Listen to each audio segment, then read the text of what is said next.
Oi pessoal, meu nome é Nericilda Rocha, eu sou socióloga e hoje estou aqui para falar um pouquinho com vocês sobre uma obra de Florestan Fernandes que se chama Educação e Sociedade. Então, Educação e Sociedade é uma obra de 1963. Na verdade, é publicado pela primeira vez em 1966 e é uma obra que guarda todo o seu vigor analítico e atualidade. Por quê? Porque Florestan Fernandes é considerado no Brasil o pai da sociologia crítica. E essa obra específica, ainda que ele não seja um pedagogo, ele é sociólogo, essa obra ele se dedica a analisar e apontar algumas propostas para o tema da educação em duas décadas, fundamentalmente final dos anos 60 e anos 70. Bom, essa obra ela está muito vinculada, como toda a produção teórica do Florestan Fernandes, mas ela está muito vinculada, ainda que seja sobre a temática educação, ela está vinculada com a análise de Florestan Fernandes sobre a formação econômica e social do Brasil.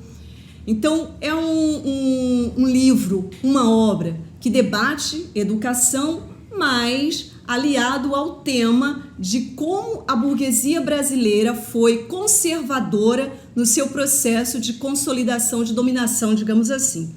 Então, a obra ela tem 4 partes. A primeira delas, a preocupação de Florestan Fernandes é qual é o papel, qual deve ser o papel do Estado no desenvolvimento da educação pública, gratuita e de qualidade. Essa é a principal preocupação dele.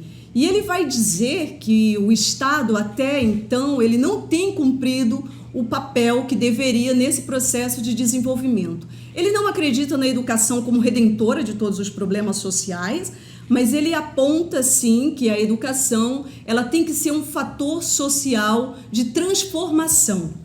A primeira parte, Florestan Fernandes se dedica a analisar que houve, no final da década de 50, década de 60, um processo de expansão da escola pública no país, mas ao mesmo tempo sua preocupação ao identificar esse aspecto progressivo, ele diz o seguinte, é limitante, é insuficiente. Por quê? Porque não necessariamente a expansão se transforma em democratização do ensino. Segundo ele, a escola pública teve um processo de expansão nesse período, mas não foi democratizante, porque não garantiu uma transformação, uma incorporação pedagógica, né, de boa parte da população brasileira à escola. Vale lembrar que naquele período, o último censo, que era dos anos 40, 56% da população brasileira era analfabeta. Então, a primeira parte da obra, ele se dedica a analisar esse processo. O quanto que a expansão, ela, ainda que trouxesse aspectos positivos, tinha um limitador que não garantia a superação sequer parcial dessa defasagem de mais de 50% da população analfabeta. A segunda parte da obra, o Florestan se dedica a uma análise do ensino superior naquele período. Veja bem, estamos falando dos anos 60. Vale lembrar que é nesse período onde se dá um forte movimento no país entre aqueles que defendem o ensino privado e aqueles defensores do ensino público. E Florestan Fernandes vai ser um dos grandes símbolos, assim como foi Anísio Teixeira, assim como foram vários outros teóricos, evidentemente, da defesa da escola pública. E da segunda parte desse livro, a sua preocupação é uma análise sobre o ensino superior. Segundo Florestan Fernandes, a universidade que estava sendo proposta, o modelo de universidade proposto até então pela classe dominante naquele período, era absolutamente desvinculado da principal necessidade para contribuir com o desenvolvimento da sociedade. O teórico afirmará que a universidade naquele momento ela não cumpre um papel de estar aliada ao cotidiano das principais comunidades no país. Não há uma vinculação estreita entre a pesquisa e o ensino e as comunidades locais. É como se o ensino superior estivesse absolutamente desvinculado do papel que, segundo Florestan Fernandes, o ensino superior deveria cumprir para contribuir com o processo de desenvolvimento e transformação social. A terceira parte da obra, Florestan Fernandes está dedicado a fazer uma crítica à Lei de Diretrizes e Bases daquele período, a LDB de 1961. Como um agente de transformação social, como um sujeito, como um sociólogo que participa da campanha e da militância em defesa da escola pública e da educação pública no país, o Florestan considera que a LDB de 1961 ela tem um grande limitante. Por quê? Qual é a limitação da LDB? O Florestan Fernandes vai, de forma contundente, afirmar o seguinte: a LDB, ela favorece, a de 1961, ela favorece o ensino privado. E segundo Florestan, isso era um dos maiores retrocessos para a luta social que era desenvolvida naquele período, que era o fortalecimento, a expansão, a consolidação da educação pública. Então, a crítica à LDB vai fundamentalmente nesse caráter. Ele considera que há alguns outros aspectos positivos na Lei de Diretrizes e Bases, porém, a grande questão, o grande tema era ter aberto as portas ainda mais para o ensino privado. Se as reformas Capanemas havia sido o início da introdução do ensino privado oficialmente no país, a LDB estava sendo, digamos assim, na consideração de Florestan Fernandes, a lei que ia normatizar o ensino privado. E isso, evidentemente, seria algo que prejudicaria a grande luta naquele período, que era a defesa da escola e da universidade pública. A quarta parte de Educação e Sociedade, Florestan se dedica a fazer uma análise sobre o quanto que a educação deveria cumprir um papel de fortalecimento da democracia.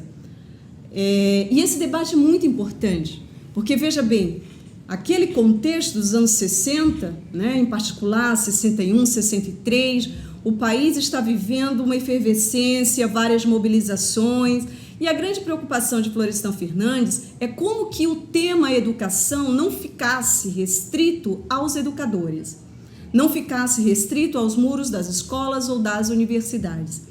Então, a compreensão do sociólogo é que a educação pública, a escola pública, seria o grande fator de um déficit que o processo político brasileiro, as elites brasileiras tinham para com o seu povo, que era o déficit de uma participação nos processos decisórios.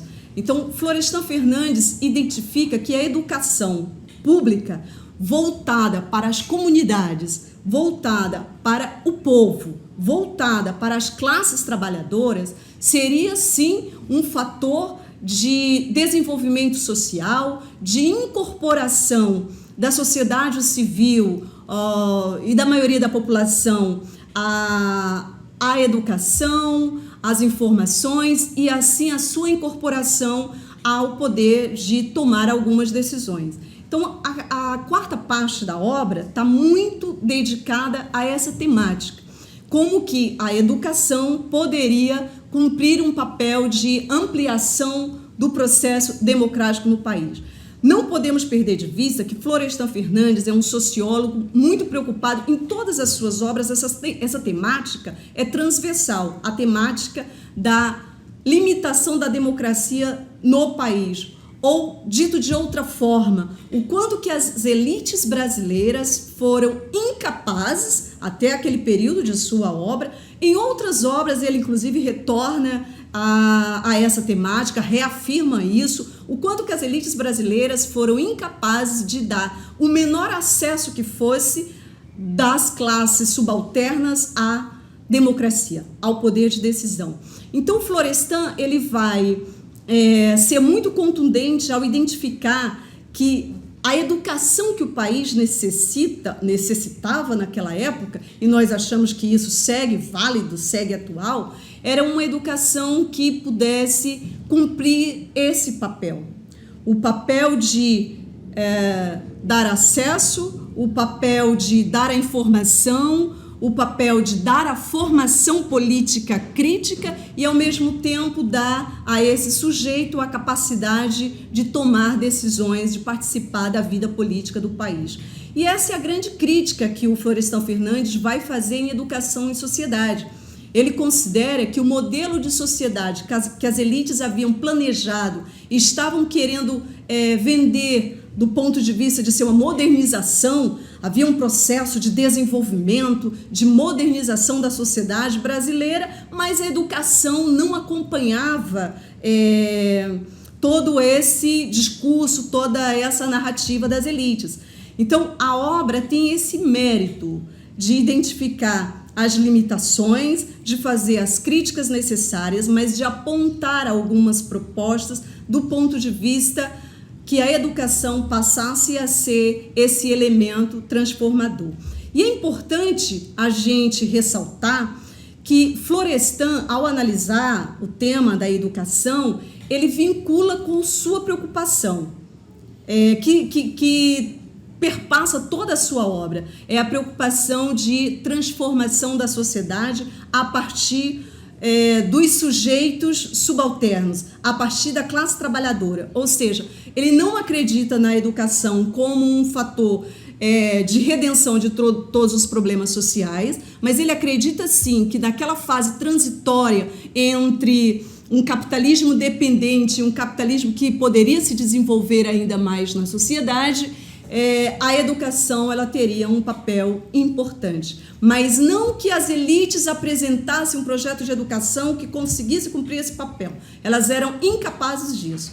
O projeto educacional de Florestan Fernandes está relacionado com seu projeto político para a sociedade capitalista, ou seja, os trabalhadores, os setores oprimidos deveriam tomar para si o destino da sociedade. Na luta do seu cotidiano pela ampliação da democracia, na luta no seu cotidiano para que a universidade tivesse pesquisa voltada para as classes que de fato necessitavam dessa produção de pesquisa, uma educação que não só trabalhasse com um processo de expansão, mas que de fato fosse democrática por ser inclusiva, aí sim ela conseguiria cumprir um papel de transformação social. Considero que esses 4 aspectos nessa obra de Florestan Fernandes estão muito relacionados com o momento que nós estamos vivendo no país. Um momento onde a discussão sobre o destino da educação à luz do atual governo perpassa fundamentalmente por qual é o projeto de sociedade.